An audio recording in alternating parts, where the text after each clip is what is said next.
Hello students. तो आज अपन ये वाले वीडियो में वेव थ्योरी के बारे में कुछ समझते हैं। वेव थ्योरी क्या है देखो। तो यहाँ पे एक पल्स जनरेटर लगाया मैंने, पल्स को जनरेट करेगा। पल्स होती क्या है देखो, पल्स जो है यहाँ से पल्स जनरेटर है।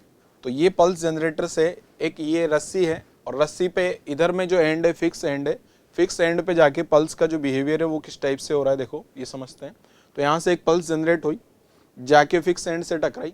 फिक्स एंड से रिफ्लेक्शन होने में पल्स जो है वो अपोजिट फेज में आती है। तो रिफ्लेक्शन जो है फिक्स एंड से होगा तो पाई का फेज डिफरेंस क्रिएट हो जाए। अगेन यहाँ से भी फिक्स एंड से रिफ्लेक्शन हो रहा है तो फिर से फेज चेंज हो गया।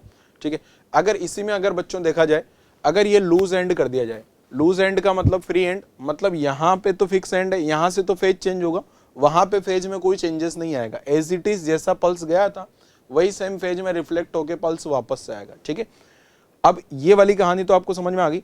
अब यहाँ पे अगर मैं टेंशन को क्रिएट करता हूँ, टेंशन में क्या होगा बच्चों, जैसे ये फिक्स एंड है, अब अगर यहाँ टेंशन देखा जाए तो ये जो पल्स का जो स्पीड दिख रहा है आपको, ये जो पल्स का जो स्पीड है ना, यहाँ से पल्स क्रिएट कर लिया अपन ने। ये डैम्पिंग को हटाते हैं, ये जो पल्स है रिफ्रेश, तो ये पल्स, ठीक है, डैम्पिंग 0, पल्स क्रिएट करी।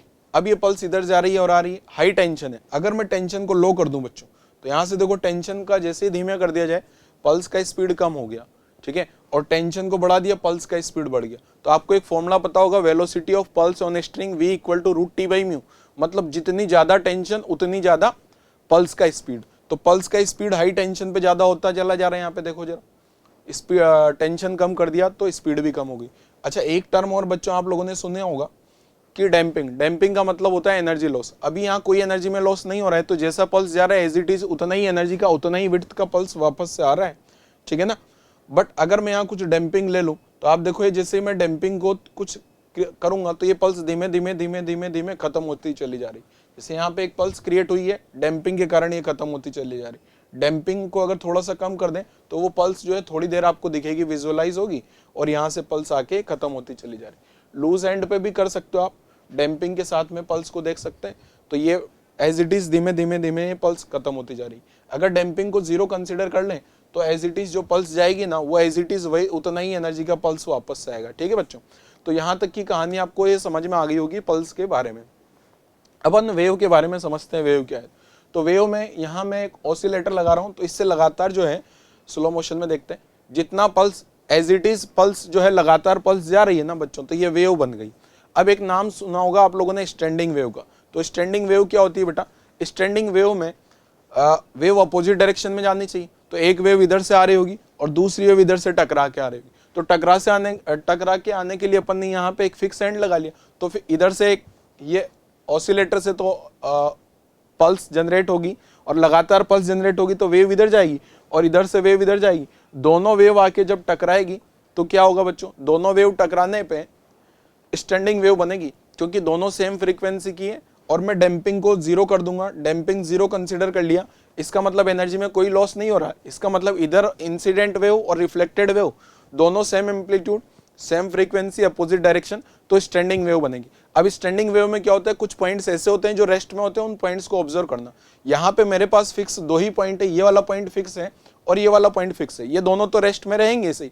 इसके अलावा कुछ और पॉइंट्स जो हैं, अच्छा ये वाला तो फिक्स, ऑसिलेटर लगाते ये वाला पॉइंट जो है ना अपना, ऑसिलेटर लगा दिया है, तो ये वाला एंड तो फिक्स हो गया, ये ओपन एंड हो गया। अब आप देखो कुछ पॉइंट्स ऐसे होंगे जो लगातार रेस्ट में लग रहे हैं मेरे को, तो वो वाले पॉइंट्स मेरे जो है बच्चों क्या हो जाएंगे, वो नोड पॉइंट्स हो जाएंगे। तो आप देखो जगह सारे पॉइंट्स एक साथ जा रहे हैं, सारे पॉइंट्स एक साथ ऊपर जा रहे हैं। स्लो मोशन में देखते हैं जरा इसको।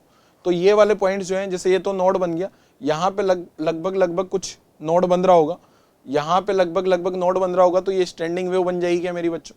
यहाँ लगभग नोड बन रहा है, ये नोड का मतलब ये वाले जो पार्टिकल हैं वो रेस्ट में है, बाकी सारे पार्टिकल आप देखो जरा एक बार परफेक्ट स्टैंडिंग वेव देखो, ये सारे एक साथ ऊपर गए, ये सारे एक साथ नीचे गए, तो ये इस टाइप से अपनी स्टैंडिंग वेव बनती है। देखो सारे पार्टिकल एक साथ ऊपर, सारे पार्टिकल एक साथ नीचे। ऐसे लूज एंड में भी बना सकते हैं बेटा। तो लूज एंड में एम्पलीट्यूड इतना ज्यादा हो गया, एम्पलीट्यूड थोड़ा कम करते हैं रिफ्रेश करके। लूज एंड ऑसिलेटर, ठीक है, और एम्पलीट्यूड थोड़ा कम। डैम्पिंग आ रही है, डैम्पिंग को खत्म करते हैं। अब देखो लूज एंड पे आप देख पा रहे होंगे, ये वाला एंड तो मूवमेंट कर रहा है, यहाँ नोड बन गया लगभग, ये वाला पॉइंट नोड है और ये वाला पॉइंट नोड है, बाकी एंटी नोड। तो लगभग ये स्टैंडिंग वेव आप लोगों को समझ आ रही होगी। कुछ पॉइंट्स के बीच कुछ points as it is rest में है और कुछ रेस्ट में नहीं है। तो ये नोड एंटी नोड की कहानी होगी। अब नेक्स्ट अपन रियल लाइफ में ये देखते हैं जरा कि जो वेव मोशन है, ये वेव मोशन जो है, सबसे पहले मैं यहाँ पे आपको समझा रहा हूँ पानी की सरफेस पे। पानी की सरफेस पे जो वेव क्रिएट होती है वो कैसे क्रिएट होती है। पानी की सरफेस पे, वाटर सरफेस, यहाँ पानी की सरफेस पे पहले पल्स क्रिएट करते हैं बच्चों। तो ये जो पल्स है इसका टॉप व्यू दिखा रहा हूँ आपको। तो ये पानी की जैसे यहाँ से ड्रॉप गिरेगी तो आप लोगों ने इस टाइप से ये डिस्टर्बेंस देखा होगा, आगे बढ़ता चला जाता है। ठीक है बच्चों, तो ये तो हो गई पल्स की बात। अगर वेव की बात करूं तो लगातार ये लगातार ड्रॉप अगर गिर रही हो तो लगातार ऐसे वेव वेव वेव बनती जाएगी, ये आगे आगे आगे बढ़ती चली जाएगी। ये आपको ये वेव दिख रही होगी बच्चों यहाँ पे। ठीक है, अगर इसी डायग्राम को अगर मैं साइड व्यू से देखूं तो साइड व्यू से देखने पे देखो कैसा दिखेगा आपको। पहले पल्स वाला डायग्राम देखते हैं, जरा रिफ्रेश करते हैं, साइड व्यू पे पल्स चेक करते हैं, पल्स कैसे दिख रही है देखो। तो ये पल्स, एक बार पल्स को ऑब्जर्व करना, ये पल्स आगे जा रही है लगातार। ठीक है, सॉरी वेव बन गई है, तो वेव को खत्म होने देते हैं, पल्स को चेक करते हैं। तो यहाँ पे ये पल्स बन गई। अब पल्स का मोशन ऑब्जर्व करो, देखो ये डिस्टरबेंस आगे आगे आगे जाता जा रहा है। यहाँ की एनर्जी में लॉस हो रहा है, डैम्पिंग हो रहा है, तो धीमे धीमे कम होता जाता है। अब वेव का भी देख सकते हो बच्चों। तो वेव जैसे यहाँ से, वेव का मतलब लगातार ड्रॉप गिर रही है वहां से। ठीक है, तो ये इस टाइप से आप वेव देख पा रहे होंगे, यहाँ से वेव क्रिएट होगी और वो वेव धीमे धीमे धीमे आगे चलती चली जाएगी। ठीक है बच्चों, तो ये तो वाटर सरफेस वाली वेव हो गई, पानी के सरफेस। ऐसे साउंड वेव का नाम भी सुना होगा आपने। साउंड वेव क्या होती है, जो मीडियम के पार्टिकल है उनका ऑसिलेशन। अब यहाँ मैं मीडियम के पार्टिकल्स आपको बताता हूँ। ये जैसे मीडियम के पार्टिकल वाइब्रेट तो कर रहे होते हैं नॉर्मल सिचुएशन पे, बट जैसे मैं पल्स क्रिएट करता हूँ यहाँ पे, पल्स कैसे क्रिएट करता हूँ और पल्स को आपको स्लो मोशन दिखाऊंगा। तो आप लोग ध्यान से देखना जरा। अब ये मीडियम के पार्टिकल अपने टेम्परेचर के कारण नॉर्मल वाइब्रेशंस हो रहे हैं। अब जैसे यहाँ से ये साउंड स्पीकर है, यहाँ से कुछ भी साउंड क्रिएट होगा ना, तो वो साउंड को आप ऑब्जर्व करना। देखो यहाँ पे एक डिस्टर्बेंस क्रिएट होगा और वही डिस्टर्बेंस आगे बढ़ेगा। तो देखो यहाँ से एक डिस्टर्बेंस क्रिएट हुआ गया है बच्चों, और ये डिस्टर्बेंस धीमे धीमे धीमे मीडियम में आगे जा रहा है क्या, मीडियम में देखो आप आगे प्रोपागेट हो रहा है ये। तो इसी टाइप से साउंड आगे ट्रेवल करता है बच्चों, और ये पल्स आगे चली गई। अब वापस से वापस नॉर्मल सिचुएशन आ गई क्या, वापस से मैं एक साउंड क्रिएट कर रहा हूँ, यहाँ से एक पल्स क्रिएट कर रहा हूँ। जैसे अपन ने रस्सी पे पल्स क्रिएट करी थी ना, उसी टाइप से आप देखना जरा, यहाँ पे एक डिस्टर्बेंस क्रिएट हुआ बच्चों। ठीक है, और वो डिस्टर्बेंस आपको आगे दिख रहा होगा जाता हुआ। ठीक है, अब इसका एम्पलीट्यूड बढ़ा सकते हैं। एम्पलीट्यूड बढ़ाने पे वापस से देखना जरा, अब ज्यादा एम्पलीट्यूड का डिस्टर्बेंस क्रिएट हुआ है। ठीक है, अब इसका एम्पलीट्यूड वापस नॉर्मल करके रिफ्रेश करते हैं। अब मैं यहाँ पे पल्स लेके आता हूँ। ठीक है, तो ये जो मीडियम के पार्टिकल है वैसे आपको नॉर्मली दिखते नहीं है। अब ये जो पल्स क्रिएट करता हूँ, तो पल्स यहाँ पे पल्स क्रिएट करने पे क्या होगा, ये लगातार वो डिस्टर्बेंस क्रिएट हो रहे होंगे। लगातार आप देखो यहाँ से पल्स क्रिएट होती जा रही है। तो ये आप देखो ये वेव दिख रही है क्या आपको, वेव पैटर्न ऑब्जर्व हो रहा है क्या यहाँ पे। ठीक है, तो ये इस टाइप से साउंड वेव आगे चलती है। ये तो मैंने पार्टिकल आपको विजुअलाइज करा है, इसको स्लो मोशन में देखते हैं जरा। स्लो मोशन में पार्टिकल आप लोगों को दिख रहे होंगे। ठीक है, तो ये वेव टाइप दिख रही होगी, देखो ये इस टाइप से वेव जैसा आपको दिख रहा होगा। अगर आपको पूरा वेव ही देखना है पार्टिकल को हटा के, तो ये देखो ये इस टाइप से वेव्स आगे बढ़ती है, साउंड वेव। जैसे ये नॉर्मल था, नॉर्मल आ गया, नॉर्मल मीडियम आ गया। अब यहाँ पे वेव्स चेक करते हैं, पहले पल्स क्रिएट करते हैं। तो ये पल्स का मोशन ऑब्जर्व कैसे होगा, देखो ये पल्स इस टाइप से, ये पल्स आगे बढ़ रही थी। अगर एक ही पल्स की बात करूं तो ये व्हाइट कलर से देखो धीमे धीमे धीमे आगे बढ़ रहा है।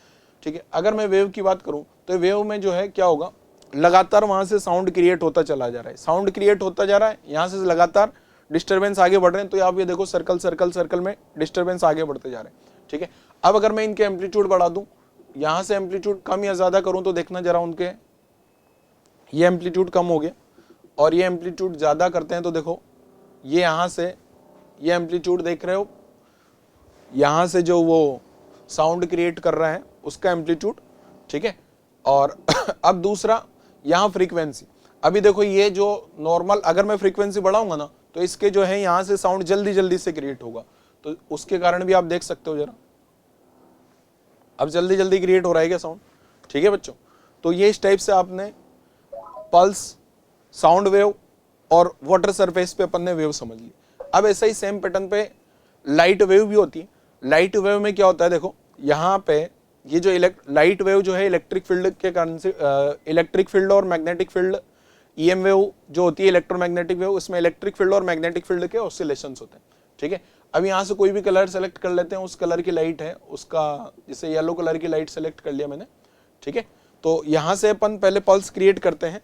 तो पल्स देखो, इसका जो लाइट वाला पल्स है वो किस टाइप से जा रहा है, आगे बढ़ रहा है। ये पल्स जो है आपको दिख रहा होगा, ये पल्स आगे जा रहा होगा पल्स।